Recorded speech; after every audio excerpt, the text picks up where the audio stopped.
Joel Yansel Magaso, your attending physical therapist. So today, we are going to be assessing your hip region or your pelvic region or your hip area. So what we're going to be doing is that I will be conducting a series of physical examinations, and I will be assessing your um, specific structures in that specific region of yours. Um, so in order to do that, I am going to be using the method of palpation, which is what we healthcare workers do to feel using our hands and our fingers to examine the size, the length, the texture, and the location of a specific structure, an organ, or a body part that lies underneath your body. So, um, before we do that, also, I am going to be instructing you to do some specific movements in order to assess your condition and be able to palpate for the specific areas that can only be found in that specific position. So now I will be asking you to lie in our bed right there. I'm going to be asking you to lie in a prone position, or in layman's term, lying on your face or lying on your chest with your face downwards. Pause. So now I am gonna be um, trying to palpate the three structures that was specifically chosen for you. So it was the PSIS, or your posterior superior iliac spine, your sacrum, and your greater trochanter. So first I am going to be assessing or palpating for your PSIS, which can be by palpating the for your PSIS, we can find it by from the iliac ilium, or the iliac crest right here, which is located right here, going to the posterior most portion of the iliac crest.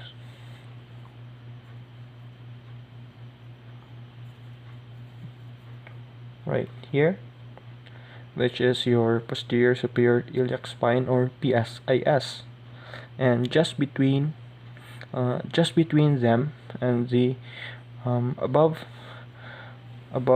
just between and above, is where the L5 transverse process is going to reside, right here. So from the L5 transverse process, below it, that is the top of the sacrum, this right here, and right here, the lateral part of the sacrum. So that is the two of it. Next is we are going to be palpating for the greater trochanter, which can be found in the sagittal plane. So let me change the angle first. Now, before we try to find the greater trochanter, we will be going to assess the goniometric measurement of the patient's hip extension. So by doing to do that, the patient is placed in the prone position, which is with your face flat on the surface, and your angle must be in the sagittal plane. So assuming that this is our goniometer, to measure for the hip extension, I will need the aid of a pillow. Can you please?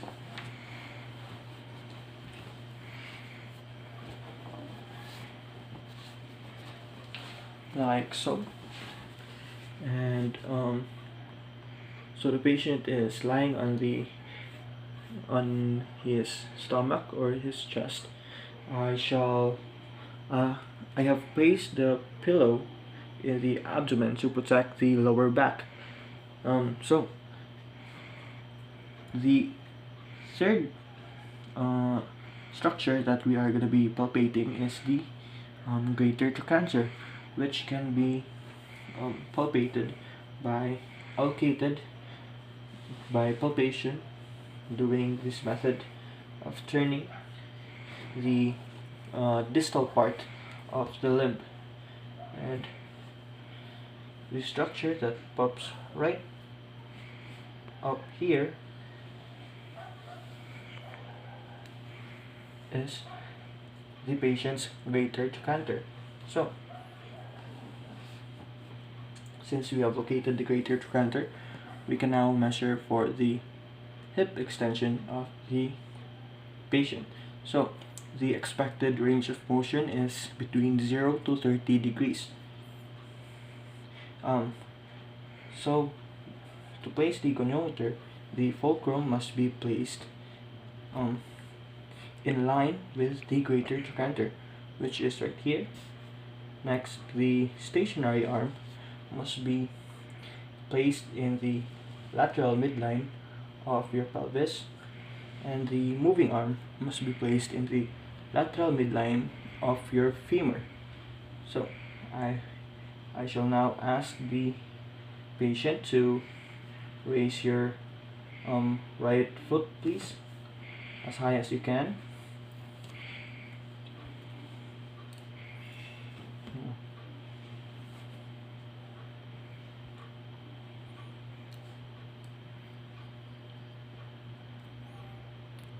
So right there.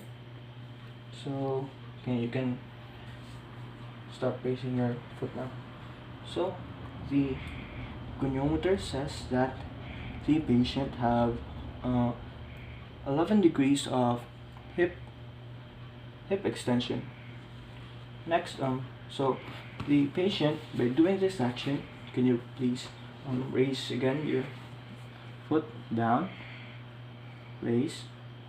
So the patient is performing the open kinematic chain movement, which pertains that the distal part of the limb is freely movable, and the muscle activation starts from the proximal, so open kinematic.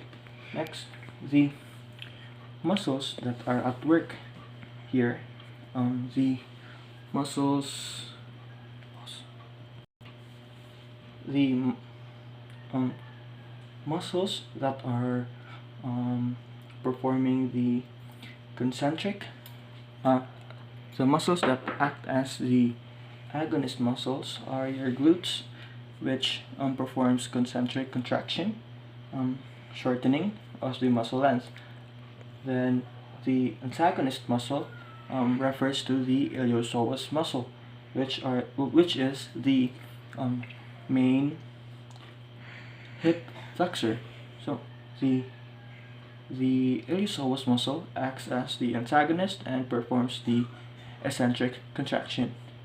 So, sir, you can now return to a sitting position. And that concludes our examination. Now, what I want you to do is to regain your full health, and I hope that the next time we see you, you are in full working capacity and you are able to perform body functions normally.